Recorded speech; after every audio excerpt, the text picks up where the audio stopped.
Hello, kamusta tayo lahat? I praise the Almighty Father, for He is kind, He is good, He is righteous, He is holy, He is amazing, He is awesome. He has given to us everything and so much more. He is our treasure, and we are His inheritance, His portion. He created us in His image and likeness. And time will come, we will be perfect like Jesus.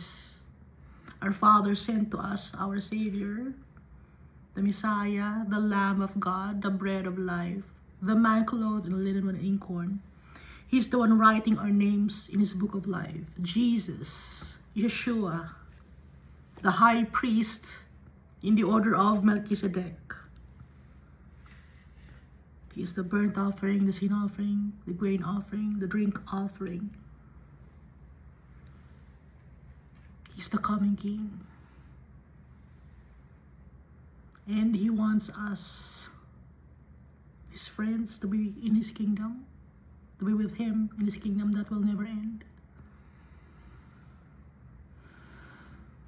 And whenever we want to talk to our Father, we will use the name of Jesus Christ, through the power of the Holy Spirit. Jesus also forgives sins like the Almighty Father.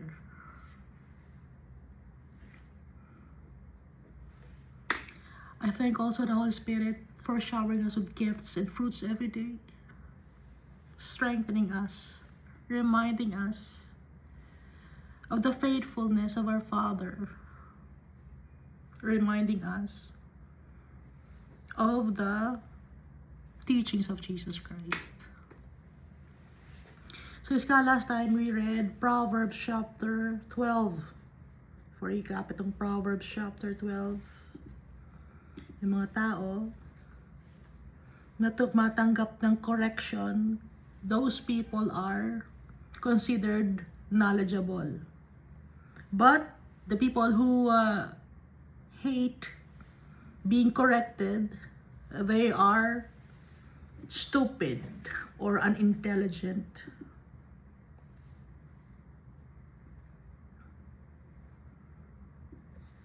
Lahat ng wickedness dito sa mundo, it will be erased. But the righteous cannot be uprooted. Dahil ang foundation, si Jesus Christ. Cornerstone, si Jesus Christ.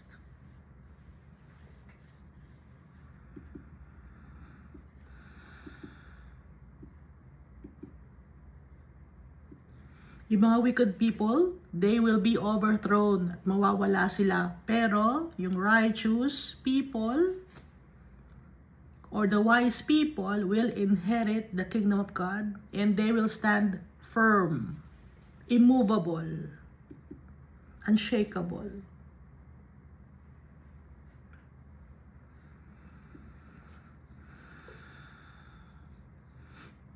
Those who work their land will have abundant food, but those who chase fantasies have no sense. Dahil ang mundo na to ay puro fantasy lang. Hindi ito totoo. It's just a mirage. Yung mga bagay na nandito sa mundo, it's just a mirage. It's not forever. Ang forever, ang for all eternity, ay kay Almighty Father. Sa Kanya makukuha ang forever.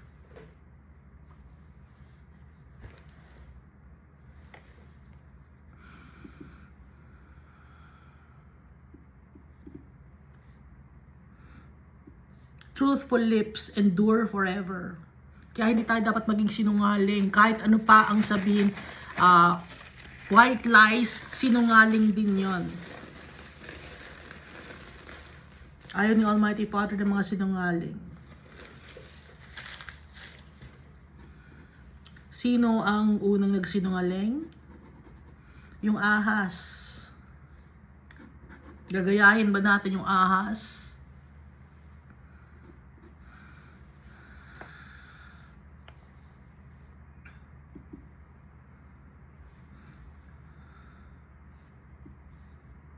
The righteous choose their friends carefully, but the way of the wicked leads them astray.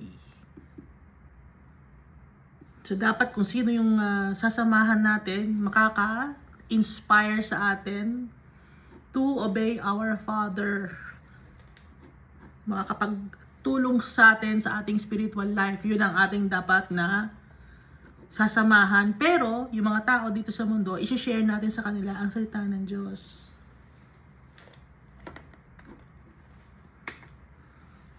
The lazy do not roast any game, but the diligent feed on the riches of the hunt.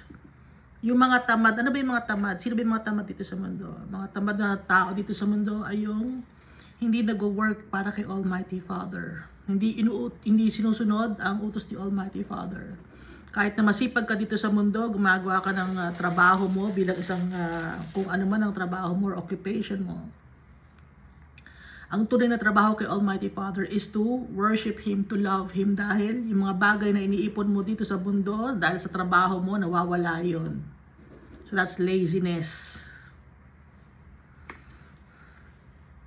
In the way of righteousness, there's life. Along that path is immortality. Immortality, hindi mamamatay. Di ba pag immortal? Ang mga righteous people, immortal sila. Sa ngayon, hindi pa. Pero yung soul natin, spirit natin, babalik kay Almighty Father. Yun ang immortality. Pero kung ang soul mo ay mapunta sa eternal damnation, there's no more hope in a future for those people, the souls of those people who are in Hades or impyerno. So dito na tayo sa Proverbs chapter 13. A wise son heeds his father's instruction, but a mocker does not respond to rebukes. Yung may takot kay Almighty Father na tao, sinusunod niya ang instruction sa kanya ng mga taong nakakaalam or may wisdom na, sinusunod niya. Pero yung mocker, hindi siya sumusunod, disobedient siya. Kahit na siya ay pagsabihan, hindi niya sinusunod. Stubborn. Mga unbelievers. Verse 2. From the fruit of their lips, people enjoy good things, but the unfaithful have an appetite for violence. Ang bunga ng labi, na-enjoy ng mga tao yung fruits ng lips, magagandang mga sinasabi. Di ba yung fruits matatamis yun? Magaganda ang mga sinasabi, nakaka-inspire, nakakatulong para mabuhay tayo. Pero kung unfaithful ang isang tao, mahilig siya sa away o sa gulo.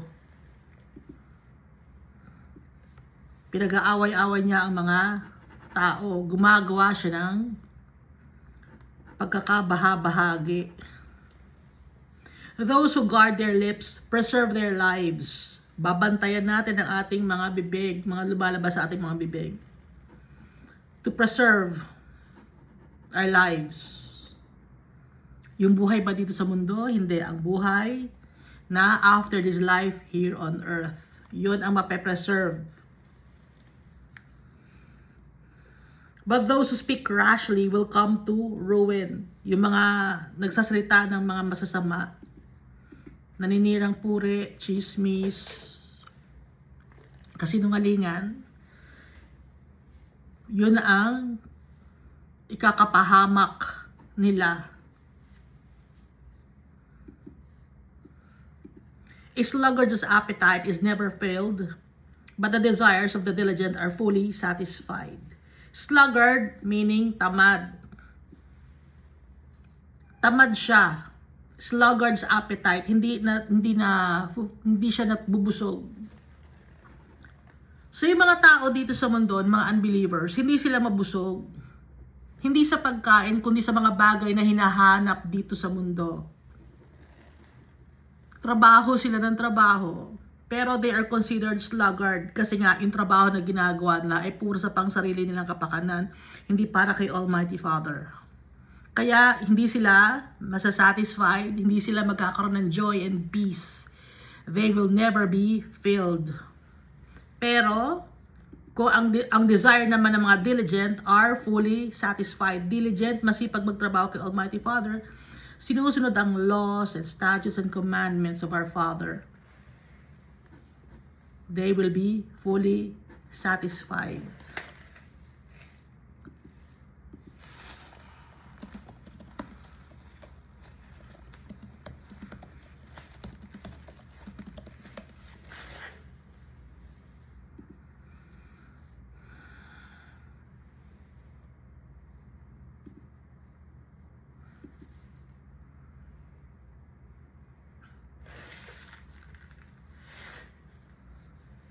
Psalm 132 verse 15, I will abundantly bless her provision, I will satisfy her poor with bread. Dito naman sa Isaiah chapter 54 verse 13, all your children shall be taught by the Lord, and great shall be the peace of your children. Psalm 91 verse 16, with long life I will satisfy him and show him my salvation. Sino magsasatisfy sa atin? Si Almighty Father. Because our Father is wealthy. Mayaman yung tatay natin. He created this world. He is also powerful. Verse 5, the righteous hate what is false. Kung tayo ay para kay Almighty Father, we love our Father, dapat lahat ng mga kasinungalingan ayawan natin. Hindi tayo maniniwala sa kasinungalingan. Kaya dapat we must seek the truth. How can we seek the truth? By reading God's words, the Bible, para malaman natin yung truth. The righteous hate what is false, but the wicked make themselves a stench, mabaho, and bring shame on themselves. Yung mga sinungaling, ginagawa nilang sarili lang mabaho at kahiya-hiya. Dahil gusto nila lagi ng kasinungalingan or nabubuhay sa kasinungalingan.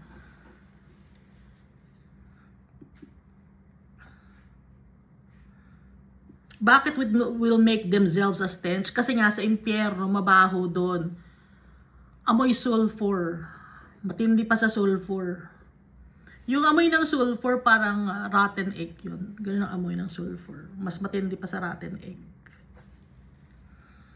At kahihiyan dahil sa impyerno, shame on themselves. Verse 6, righteousness guards the person of integrity, but wickedness overthrows the sinner. So, dito na binabanggit yung pag-righteous ka, and then yung opposite. Ang righteous ay wicked. Kung ano ang kapupuntahan ng righteous at kung ano ang kapupuntahan ng wicked. Laging kino-compare. Paulit-ulit. Bakit paulit-ulit? Kasi para maintindihan ng tao, para ma-retain sa isip ng tao at sa heart natin.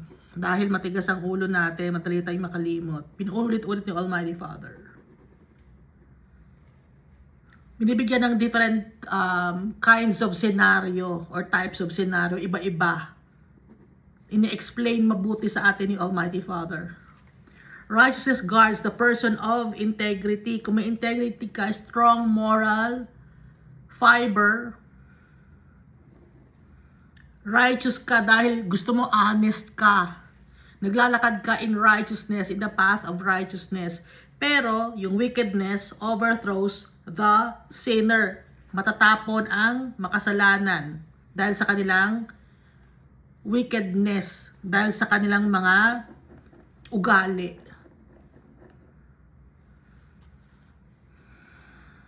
Kasamaan, itatapon.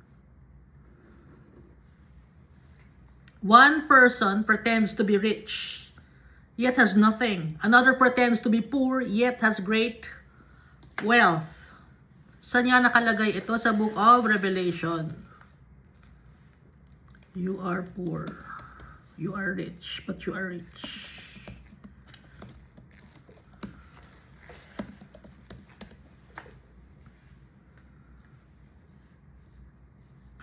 Revelation chapter 2 verse 9, I know your works, tribulation and poverty, but you are rich. Ito yung Church of Smyrna.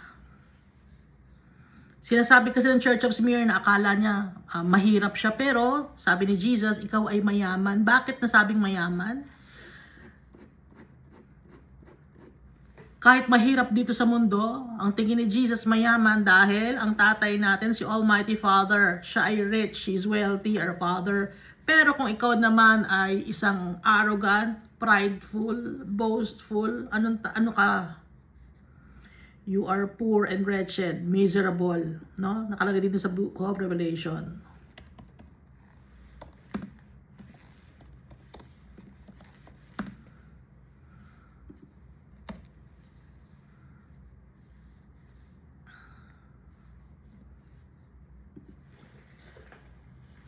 Akala mo mayaman ka dahil yung marami kang kayamanan dito sa mundo, pero ang tingin ni Jesus, mahirap ka. Ito yung lukewarm church.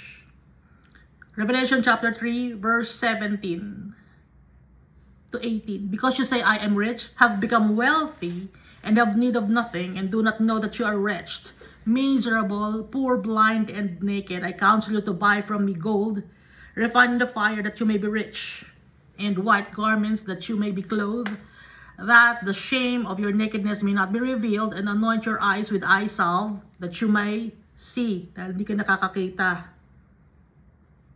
Lagyan mo ng eye salve yung mata mo, hindi ka nakakakita. Kaya nga nito sa verse 7, one person pretends to be rich, yet has nothing. Another pretends to be poor, yet has great wealth. So yung mga tao dito sa mundo, nagpapakunyari, mayaman sila, no? At nakikita natin, marami silang mga gamit, maraming kotse, maraming bahay. Pero wala sila. They have nothing. Bakit sila wala? Dahil lahat ng kanilang mga inipon dito sa mundo masisira, manlalakaw, mabubulok. At yung mga poor people, the humble people, they are wealthy in the eyes of Jesus Christ and our Father. Kasi humble. Tumatanggap pag nagkakamali, no? Tumatanggap ng advice. Verse 8, a person's riches may ransom their life, but the poor cannot respond to threatening rebukes. Pag ang isang tao mayaman, kaya mong bilhin lahat dito sa mundo. Pwede kang mabuhay. Pero yung poor,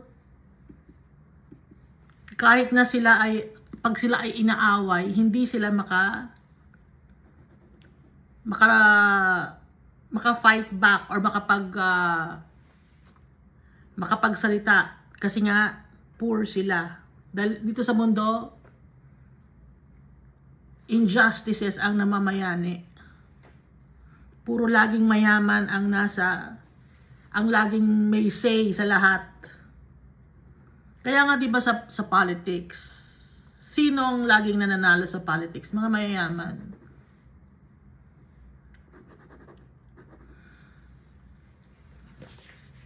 Sila lagi ang nasusunod. Yung mga mahihirap, ano lang, taga-masid lang, taga-tingin lang. Ganun ang kalakaran dito sa mundo. Wicked ang mundo na to. Verse 9, the light of the righteous shines brightly, but the lamp of the wicked is snuffed out. Yung ilaw ng righteous, nagniningning. Dahil ang ningning na yun ay galing kay Almighty Father. Pero yung lamp naman ng mga wicked people ay tatanggalin. Ano yung snuffed out? Papatayin yung lamp. Yung buhay. Ilalagay sa impyerno. Snuffed out. Lamp of the wicked. Pero yung righteous, it will shine brightly. Their light will shine brightly. Dahil yung holiness ni Almighty Father, mabibigyan ang mga righteous people. Verse 10, where there is strife, there is pride, but wisdom is found in those who take advice. Tumatanggap ng advice. Wise person yun. Alam niya na pag nagkamali siya, Aaminin niya, nagtitake siya ng accountability. That's wisdom. Choosing the Almighty Father. Fear of the Lord, wisdom yun. Tumatanggap ng advice na kailangan natin si Almighty Father to live. Pero yung mga tao naman, ayaw nila kay Almighty Father dahil sila ay prideful. At pag may pagkabahabahagi, strife, merong pride. Di ba pag nagbabahabahagi ang mga tao, dito ako kay dito ako sa isang taong ito, dito ako sa isang taong to, mas magaling to. Di ba may competition? So, merong yabangan. Walang wisdom doon. Puro yabang lang. Verse 11, dishonest money dwindles away. Pag nakakakuha ka ng kayamanan, no? Or kumikita ka, pero puro kalokohan, sa kalokohan mo, nakuha, pang-i-scam mo, nakuha. Madaling mawala. Dahil wala kang tiwala kay Almighty Father. Hindi mo siya tinatanong sa mga plano mo. But whoever gathers money little by little makes it grow. Tumutubo. Paunti-unti tumutubo.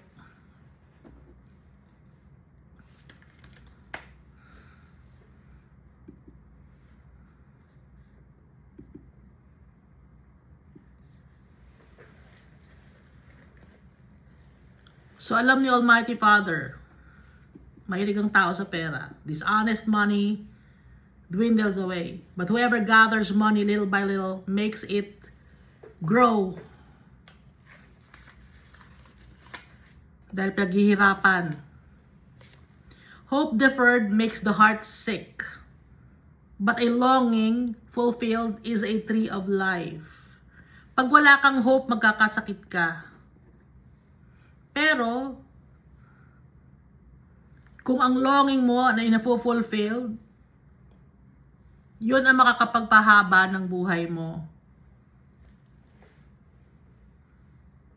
Kaya nga yung mga nasa impyerno, there's no more hope in the future for those people. Hope deferred makes the heart sick, but a longing fulfilled is a tree of life. So, ang nilalong natin, tumutingin tayo kay Almighty Father. Siya ang source ng lahat ng bagay. Tree of life, Almighty Father. Siya makakapag-fulfill sa atin. Dahil meron tayong hope. Verse 13, whoever scorns instruction will pay for it. Kung ayaw mo ng instruction na binigay ni Almighty Father, yung commandment, yung statutes, pagdudusahan mo yon. Dahil inayawan mo. Dahil yung utos ni Almighty Father, it's for righteousness. Sumunod sa Kanya. Kung aayawan mo yon, pagdudusahan mo yon in the long run.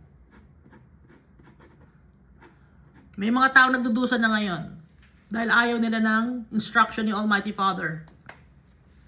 Yung kaluluwa ng mga tao, nagdudusa na ngayon. Nasa impyerno yung iba.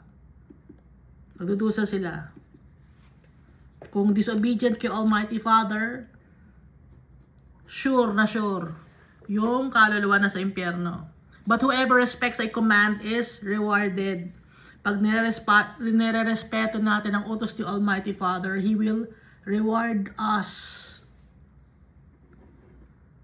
Yung commandments, yung statutes, yung laws. Ano ba yung commandments?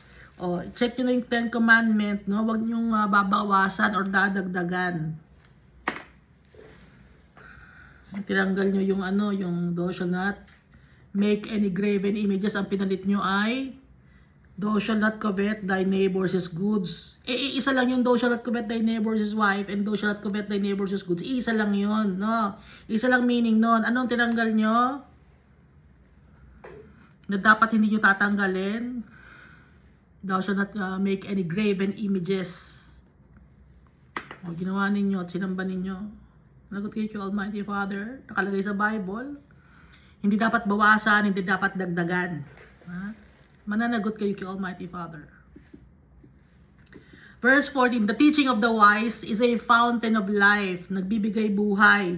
Pag ang isang tao may takot kay Almighty Father, may respeto, nagsishare siya ng salita ng Diyos, yung sinasabi niya na tungkol sa Almighty Father, nagbibigay ng buhay. Bumabulwak yung buhay, fountain of life. Turning a person from the snares of death para hindi mamatay ang tao. Hindi matrap at hindi mamatay ang tao.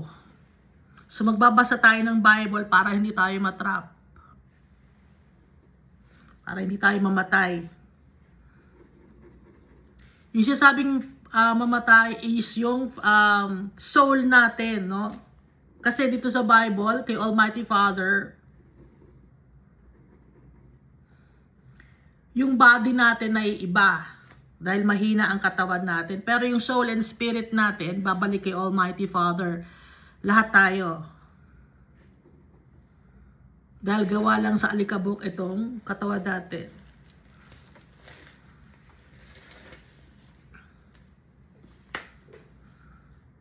Pero yung soul and spirit natin, babalik kay Almighty Father. Pero kung disobedient ka, mapupunta ka sa snares of death. Verse 15, good judgment wins favor, but the way of the unfaithful leads to their destruction. So laging kino-compare, no? Kung good judgment ka, makakakuha ka ng magandang pabor. I-reward tayo ni Almighty Father. Pero kung unfaithful tayo, destruction uli, impyerno uli. Paulit-ulit, di ba? Inuulit-ulit. Alam ni Almighty Father, makulit tayo, kaya uulit-ulitin niya. Hanggang sa makabisado natin. Pero kahit na pinaulit-ulit niya, ayaw pa rin maniwala ng mga tao. Kaya wala tayong maidadahilan kay Almighty Father. Almighty Father, hindi ko alam yan, hindi ako na-inform. Sasabihin mo, hindi totoo yun. Ayan, nandito sa Bible. Ulit-ulit ni Almighty Father sinabi. Ha? All who are prudent act with knowledge, but fools expose their folly or foolishness.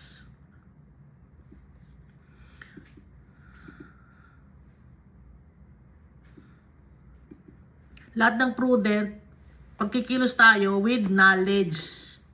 Pero, yung mga foolish people, nakikita ang kanilang foolishness dahil sa kanilang mga gawa. Ano ba yung foolishness na ginagawa nila? Yung wickedness. Hindi sumusunod sa laws and statutes of the Almighty Father. O sasabihin niyo, hindi sumusunod ako sa law. Di ba? Sa batas ng tao. Oo nga, pero sa batas ni Almighty Father. Ha? Hindi kayo sumusunod.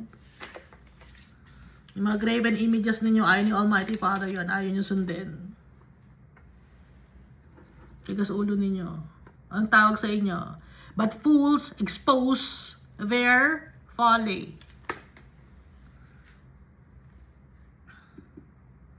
Verse 17, a wicked messenger falls into trouble, but a trustworthy envoy brings healing. Sino yung wicked messenger?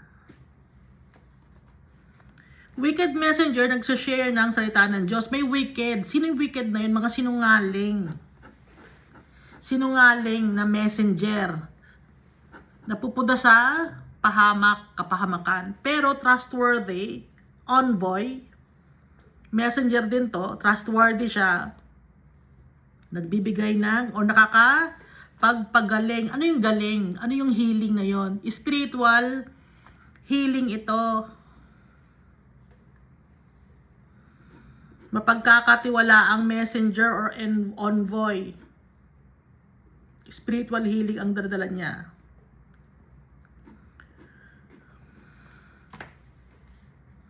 Dahil yung physical healing, talagang luluma talaga tayo. Tatanda.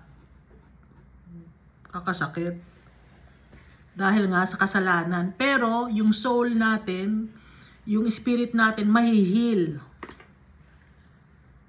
Pag may mga trustworthy envoy.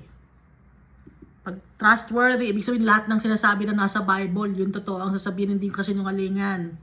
Hindi kaya ginagawa ng wicked messenger, sinungaling ito. Puro pangkasariling benefit lang ang gusto. Verse 18, whoever disregards discipline comes to poverty and shame. Pag hindi sinusunod or binabawalang bahala ang disiplina, nagiging poor and nagkakaroon ng shame, kahihiyan. Pero yung tao na tumatanggap ng correction, nakikinig sa correction, ay ino-honor. Ano naman to? Ano bang discipline ito? Whoever disregards discipline comes to poverty and shame. Si Almighty Father, didisiplina niya tayo. Pero may mga tao na hindi niya iniisip kung anong disiplina ang binibigay ni Almighty Father. Kaya yung mga tao na yon comes to poverty and shame. O sa impyerno na naman to. Poor, no? Pag sinasabing poor in spirit, sa impyerno to, poverty and shame, kahihiyan. Dahil pag nagpunta ang kaluluwa ng tao sa impyerno, that's kahihiyan. But whoever heeds correction is honored. Si Almighty Father, kino-correct niya tayo. Pag nakikinig tayo sa kanyang correction, He is honoring us. Mahal niya tayo.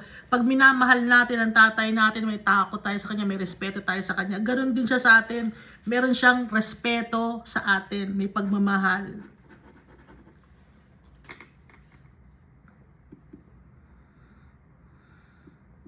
Dahil importante tayo kay Almighty Father, tayo ang kanyang treasure.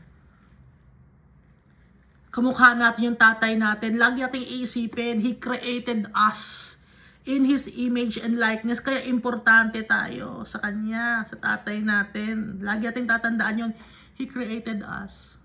Hindi tayo galing sa unggoy. Kaya lang gusto nyo galing kayo unggoy. Ayoko, hindi ko galing unggoy. Kamukha natin si Almighty Father. Walang pakpak si Almighty Father, walang pakpak si Jesus Christ. Walang pakpak ang mga angels. Ang may pakpak ay si 4 living creatures. At tawag din sa 4 living creatures ay cherubim or seraphim.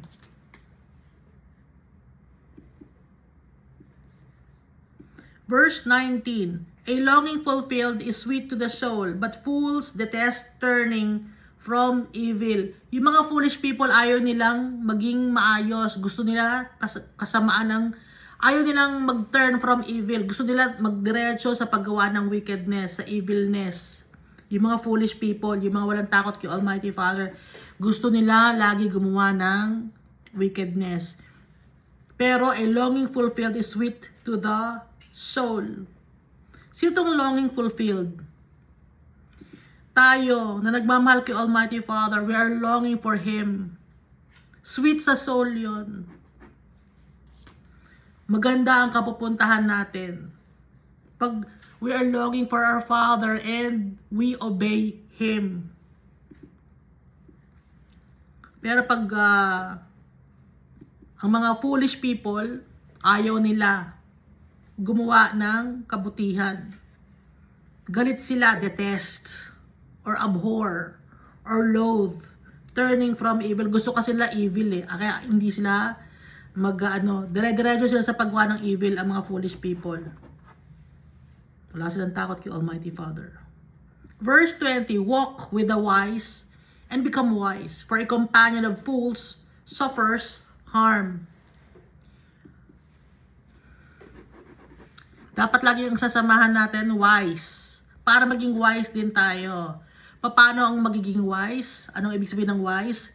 Pag may takot kay Almighty Father, fear of the Lord. So yung mga taong dapat nasasamahan natin may takot kay Almighty Father. Para mahawa tayo ng ugali na may takot kay Almighty Father, may pagmamahal kay Almighty Father, may respeto kay Almighty Father. Dahil yung mga wicked people, gusto nila sama-sama sila, naghihilahan sila pababa, papuntang impyerno. For a companion of fools suffers harm. Mapapahamak sila. Yung mga wicked people, gusto nila sama-sama sila. Hindi napansin niyo ba? Yung mga magnanakaw, saka yung mga nakasindikato, magkakaano sila, magkakaibigan sila. Yung mga sinungaling, iisa sila ng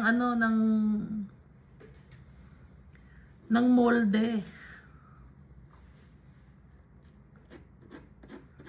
Pero may hope and a future. Paano sila masasave? Dapat sila magkaroon ng takot kay Almighty Father. Tumanggap ng correction. Tumanggap ng rebuke. Aminin na kailangan natin yung tatay natin. Yun lang naman ang kailangan. Kailangan natin ang tatay natin. Mahalin natin ang tatay natin. Pag mahal natin yung tatay natin, sunod-sunod na yun. May respeto tayo sa kanya. Mahal din natin ang kapwa-tao natin. Mahal din natin si Jesus, yung Savior natin. Walk with the wise and become wise, for a companion of fools suffers harm. For example, pag sa school, di ba? May barkada, magkakaibigan, puro matatalino sila. Tapos may barkada naman na hindi sila matatalino, di ba? O ganun magkakasama sila. Or may barkadahan naman na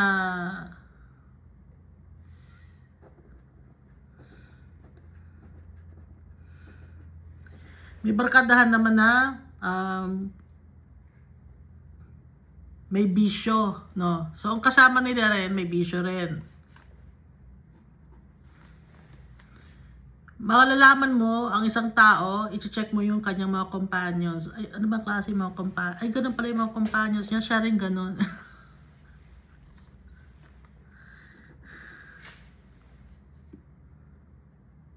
Ay, mahilig uminom yung mga kasama niya. Ay, ganun pala ang ginagawa nila. Siya rin ganun din. Kasi kasama niya eh.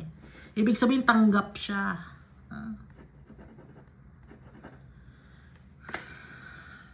Walk with the wise and become wise. For a companion of fools suffers harm.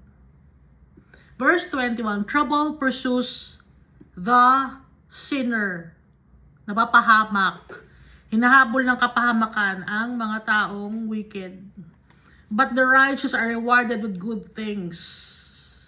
Pero ang mga sumusunod kay Almighty Father, gumagawa ng tama, bibigyan ng reward, ng magagandang bagay.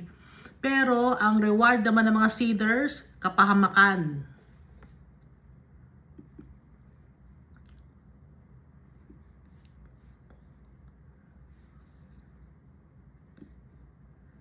Verse 22, a good person leaves an inheritance for their children as children. But a sinner's wealth is stored up for the righteous. Anong inheritance to? Ang mabuting tao ay nag-iiwan ng mana para sa anak ng kanyang mga anak at sa magiging generation. Ano ba yung inheritance? Ano ba yung pwedeng iiwan na inheritance? Pera ba? Yung pera na nanakaw, nawawala, nasusunog, nabubulok. Kayamanan, mga properties nawawala. Anong inheritance? A good person leaves an inheritance. Yung salita ng Diyos, yung ituturo ang tama sa mga next generation. That's an inheritance. Hindi yung pera. Hindi yung material things, hindi yun ang inheritance. Ang tunay na inheritance, tunay na kayamanan, ay ang ituturo sa mga next generation. Ang salita ng Diyos. Yun ang inheritance. Hindi nawawala yung inheritance na yun dahil hindi nawawala si Almighty Father. He's for all eternity. Ngayon, but a sinner's wealth is stored up for the righteous. Yung mga makasalanan, yung wicked people, ang kanilang kayamanan ay ibibigay sa mga righteous people. Anong kayamanan ba yon? Alam natin dito sa mundo, tatanggalin ni Almighty Father ang mga wicked people dito sa land. Sino mag-i-inherit ng land? Ibababa ni ibababa ni Almighty Father ang New Jerusalem, itong land. Lilinisin niya. Kaya nga itong land na to ay para sa mga anak ni Almighty Father. Yung sinners naman or wicked people naman or disobedient people, the arrogant, the prideful, itatapon sila sa eternal damnation. Verse 23, an unplowed field produces food for the poor, but injustice sweeps it away. Hindi binubungkal na parang or field. May mga tanim doon, no? Hindi mo man bungkalin, hindi mo man taniman, nagkakaroon ng bunga. Pagkain yun para sa mga mahihirap. Pero, dahil yung lupa na yon ay inaangkin ng mga mayayaman, nagkakaroon ng injustices, hindi nagkakaroon ng pagkain ng mga poor people. Nawawala. Dahil sa injustices. Na dapat sana na-enjoy ng mga tao lahat ng pagkain na nakatanim. Anong ginagawa? Hindi ka pwedeng kumuha dyan, akin yan. Swapang. Pero sometimes naman, yung mga poor people naman, abusado rin. Sinaswapang din. Gaya-gaya na lang ng kaswapangan dito sa mundo. Kaya, kalat ang kasamaan. Simula sa namumuno hanggang sa pinakababang baba. Greedy ang mga tao.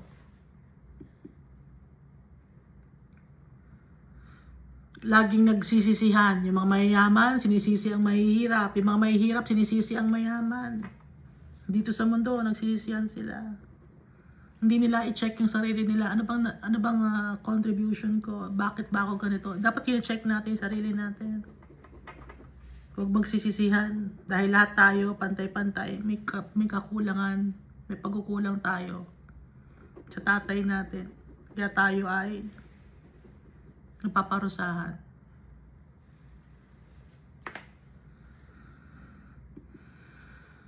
Verse 24. Whoever spares the rod hates their children. So, but the one who loves their children is careful to discipline them. Si Almighty Father, mahal niya tayo. Kaya dinidisiplina niya tayo. Kung hindi niya tayo mahal, hindi niya tayo didisiplinahin, hahayaan niya lang tayo. Pero mahal niya tayo, gusto niya tayong mapabuti. Kaya tayo nakakaranas ng trials and tribulations para mapabuti tayo, maturuan tayo ng lesson. Pero dapat aware tayo.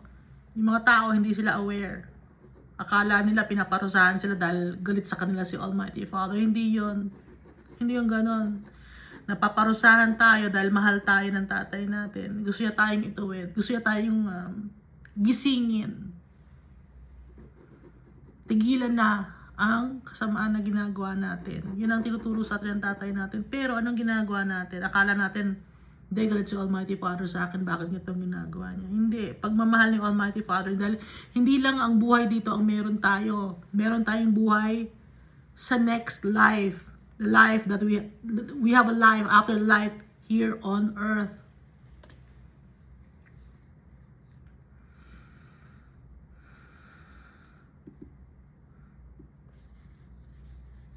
Kaya wag kayo magsabi, ba't ako nagagalito, sira ang buhay ko?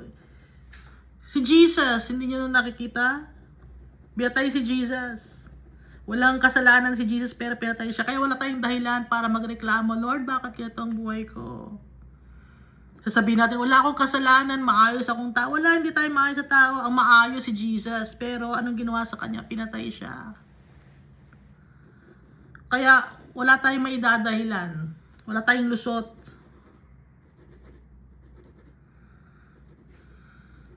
Minsan narinig pa ako, bakit siya pa ang gano'n? Bakit sa kanya pa nangyari yun? Kanina mo gusto sa ibang tao? Sana sa mga masasama lang. Lahat naman tayo masasama.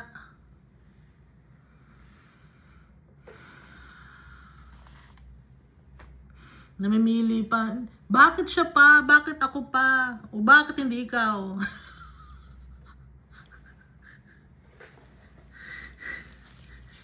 Hindi ba bakit hindi ikaw? Ikaw si Jesus nga eh. Minsan hindi maintindihan yung utak ng tao, no? Hindi nakakaintindi. Kasi walang takot kay Almighty Father. Kaya di na naintindihan. Verse 25. The righteous eat to their heart's content, but the stomach of the wicked goes hungry. O sino naman tong righteous na to? Satisfied and contented. Yung righteous. Anong sabi ni Jesus?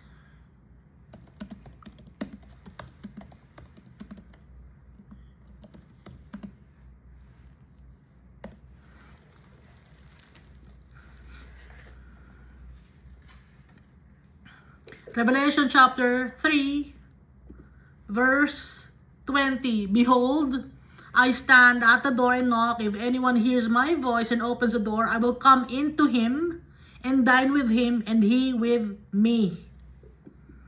Ano ibig sabihin? Magiging family. Makakasama. The righteous eat to their heart's content. Satisfied and contented. But the stomach of the wicked goes hungry. Bakit? Yung wicked, there's no more hope and a future for those people, the souls of those people. Dahil sa impyerno, the stomach of the wicked goes hungry. So ito ay, hindi ito literal, no? Kundi ito ay figuratively speaking.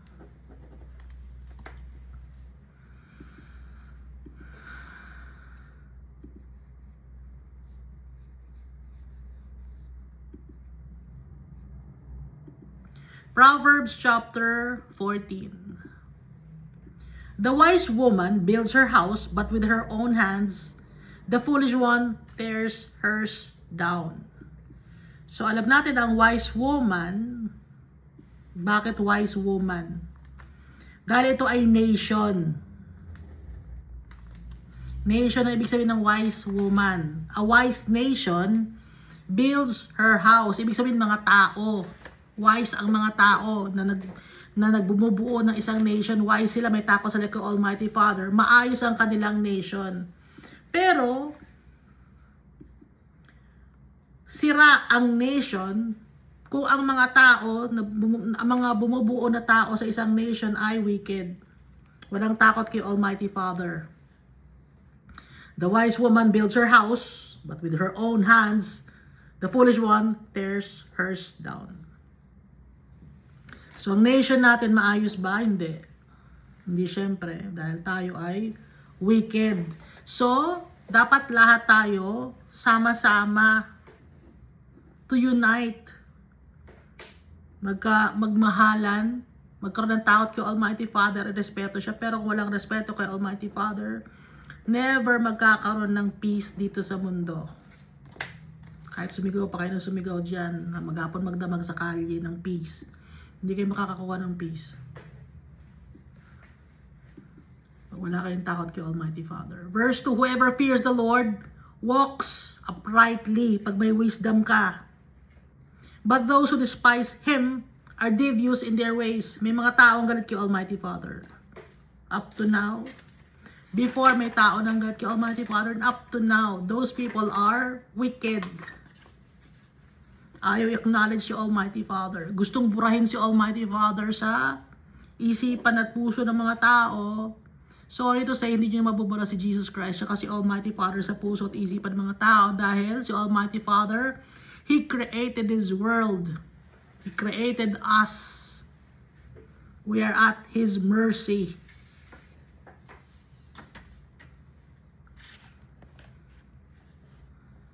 Ang kapupuntahan ng tao ng mga wicked sa impyerno, yung ayaw i-acknowledge si Almighty Father tsaka si Jesus Christ.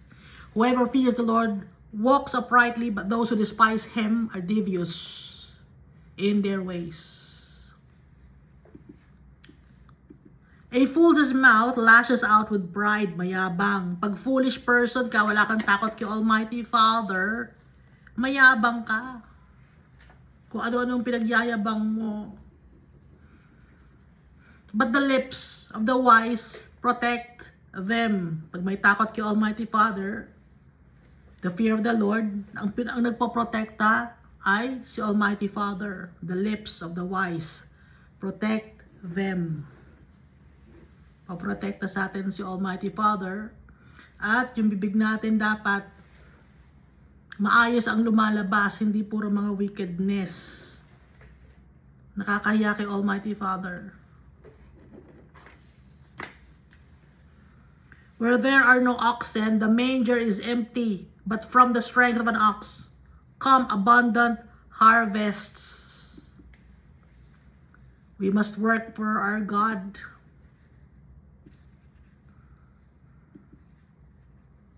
Magtrabaho tayo para kay Almighty Father. Obey Him. Serve Him. Fear Him. Share His words. Love our brethren. Yun ang trabaho na ni-require sa atin ni Almighty Father. Have faith in Him. Worship Him. Believe in Jesus Christ. Yun ang trabaho na sinasabi ni Almighty Father sa atin. Para magkaroon tayo ng abundant harvest. Ano yung abundant harvest? Yung ating reward, eternal salvation.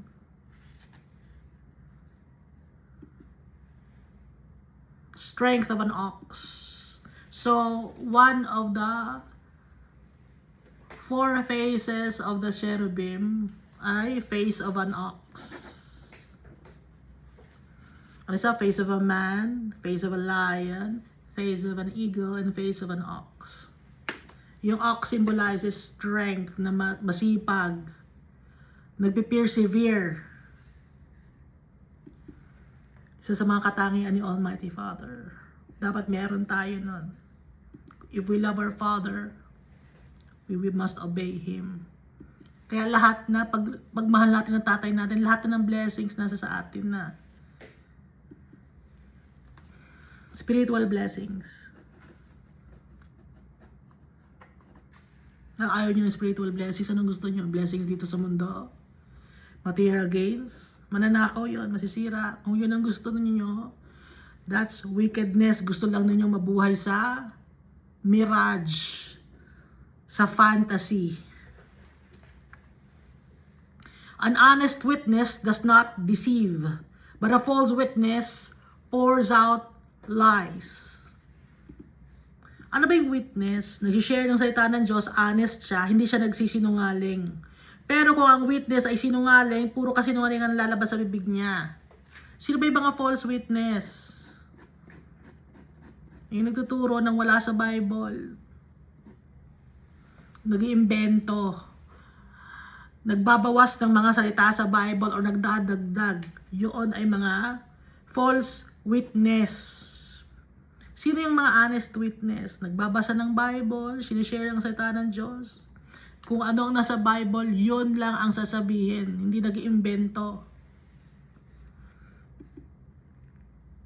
The mocker seeks wisdom and finds none. But knowledge comes easily to the discerning. Yung mocker, mga unbeliever. Naghahanap sila ng wisdom. So, yung mga unbeliever, hindi sila makakahanap ng wisdom. Ang alam lang nilang wisdom ay wisdom dito sa mundo na hindi naman talaga wisdom but lies, kasinungalingan. Knowledge comes easily to the discerning. Madali lang ang knowledge darating sa mga tao na may takot kay Almighty Father dahil yung knowledge na yung galing kay Almighty Father. The mocker seeks wisdom and finds none. But knowledge comes easily to the discerning. Stay away from a fool, for you will not find knowledge on their lips. Layuan ang mga foolish people, mga wicked people, mga sinungaling, kasi hindi tayo makakakuha ng knowledge na galing sa kanila. Dahil yung knowledge nila, ang alam nilang knowledge ay wickedness, paggawa ng kasamaan, paggawa ng kasinungalingan. Mamahalin natin ang kapwa-tao natin pero hindi natin sila gagayahin. Mamahalin natin yung mga tao na hindi naniniwala kay Almighty Father, tsaka kay Jesus, pero hindi natin sila gagayahin. Stay away from a fool, for you will not find knowledge on their lips. Ang alam lang nila ay mga bagay dito sa mundo. The wisdom of a prudent is to give thought to their ways, but the folly of fools is deception. Yung prudent, lagi niyang iniisip, yung mga bagay, pinag-iisipan niya mabuti yung mga bagay. Kinukonsulta niya kay Almighty Father, lahat ng bagay na kanyang mga desisyon sa buhay. Pero, ang foolish person, naloloko siya ng kanyang ilusyon. But the folly of fools is deception. Panloloko. Naloloko siya sa sarili niya. Niloloko niya sarili niya. The folly of fools is deception. Fools mock at making amends for sin, but goodwill is found among the upright. Mga foolish people, mga unbelievers, ayaw nilang tanggapin yung kanilang mga pagkakamali. Pero mako-consider kang upright kung ikaw ay tatanggapin mo na nagkamali tayo, na makasalanan tayo, tatanggapin natin, na tayo ay, without our Father, we are nothing. Yung mga foolish, arrogant, prideful, boastful, pinagmamalaki nila yung mga bagay dito sa mundo dahil nakatingin lang sila sa mga bagay dito sa mundo. Foolish people yon. Pero pag you are upright, you're full of wisdom, nakatingin tayo sa tatay natin, may takot tayo sa kanya. Pag nakagawa ng pagkakamali, hihingi ng kapatawaran, magpapakumbaba sa tatay natin. Napakabait ni Almighty Father. Binibigyan niya tayo ng chance. Chance after chance after chance. Almighty Father. Slow to anger. Faithful, loving. He's worthy to be praised and adored. Isipin lang natin na kamukha natin yung tatay natin. Laking bagay na yon. Sino ba tayo para mahalin ang tatay natin? Pero binigyan niya tayo ng halaga. Anong halaga yan? Yung value natin. Priceless. Pati si Jesus, pinadala niya para sa atin. Para makasama niya. Dahil gusto ni Almighty Father i-share sa atin yung kanyang pagmamahal. Dahil punong-puno siya ng pagmamahal. Marami siyang gustong i-share sa atin ng mga blessings in abundance. Marami siyang gustong na hindi natin ma-imagine yung